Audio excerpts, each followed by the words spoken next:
শ্যাম ও ইরার সামনে সূর্য দীপার স্মৃতিতে সিঁদুর পরিয়ে বুঝিয়ে দিল যে দীপা তার স্ত্রী। হ্যাঁ বন্ধুরা, আমরা এমনটাই দেখতে পাবো অনুরাগের ছোঁয়া ধারাবাহিকের আগামী পর্বগুলোতে।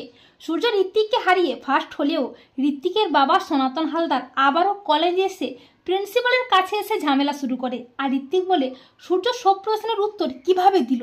এরপর প্রিন্সিপাল সূর্যকে আবারও ডেকে পাঠায়। এরপর সেখানে লাবণ্য আসে, কিন্তু সনাতন হালদার লাবণ্যকেও ছাড়ে না, লাবণ্যকেও নানাভাবে কথা শোনাতে থাকে। তখন দীপা এসে সনাতন হালদারকে যোগ্য জবাব দিয়ে থোঁতা মুখটা একেবারে ভোঁতা করে দেয়। এরপর দীপা সূর্যের দিকে তার হাতটা বাড়িয়ে দিয়ে বলে ফ্রেন্ডস, কিন্তু সূর্য দীপাকে ইগনোর করে বলে আমি যার তার সাথে বন্ধুত্ব করি না। এই বলে সূর্য চলে যায়।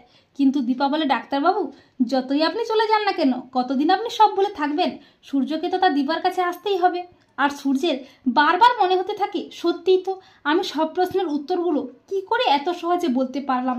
আর ওই মেয়েটা দীপান্বিতা, ওকে কেন এত চেনা মনে হয় যেন ওকে আমি অনেকদিন আগের থেকেই চিনি। অপরদিকে লাবণ্য যখন দীপার সাথে কথা বলতে থাকে, তখন কলেজের প্রফেসর শ্যাম দীপার কাছে এসে কথা বলতে শুরু করে দেয়। এরপর লাবণ্য সেখান থেকে চলে যায়।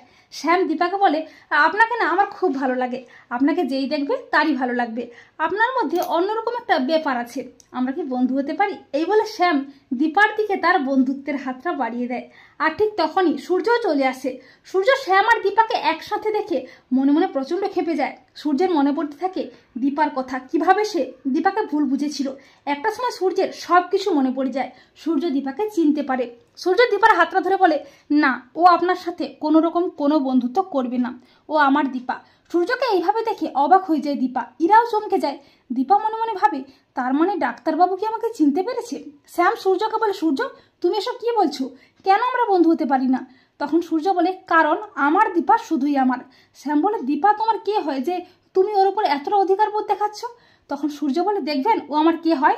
এই বলে সূর্য একটা ছুরি এনে নিজের হাত কেটে সেই রক্ত দীপার স্মৃতিতে পরিয়ে দিয়ে বলে ও আমার বিবাহিতা স্ত্রী দীপা, আমার 2 সন্তান সোনার উপর মা। আর হ্যাঁ, সূর্য নয়, আমি ডক্টর সূর্য সেনগুপ্ত, ফেমাস কার্ডিওলজিস্ট। তা শুনে সবাই চমকে যায়। দীপা বলে ডাক্তারবাবু, আপনি কি আমাকে চিনতে পেরেছেন?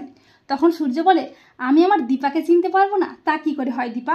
এরপর সূর্য ইরাকে চিনতে পেরে বলে এই মহিলা এখানে কেন? এ তো সন্ত্রাসী, এরা সমাজ বিরোধী কাজকর্ম করে। তখন ইরা বলে সূর্য, আমি তোমার স্ত্রী। তখন সূর্য বলে তোমার মতো মহিলা আমার স্ত্রী হতে পারে না, তুমি আমাকে ফাঁদে ফেলে মিথ্যে বিয়ে নাটক করছিলে। এই মহিলাকে এক্ষুনি জেলে দেওয়া উচিত, ওর মতো মহিলা জেলের বাইরে থাকলে সমাজের অনেক বড় ক্ষতি হয়ে যাবে। এরপর সূর্যের বয়ানের উপর ভিত্তি করে কলেজ কর্তৃপক্ষ ইরাকে কলেজ থেকে বিতাড়িত করে পুলিশের হাতে তুলে দেয়। তো বন্ধুরা, তোমরা এটাই চাও তো যে সূর্য যেন দীপাকে চিনতে পেরে দীপাকে সিঁদুর পরিয়ে শ্যাম ও ইরাকে বুঝিয়ে দেয় যে দীপা তার স্ত্রী এবং ইরাকে পুলিশের হাতে তুলে দেয়? কমেন্ট করে এক্ষুনি জানিয়ে দাও তোমাদের মতামতটি।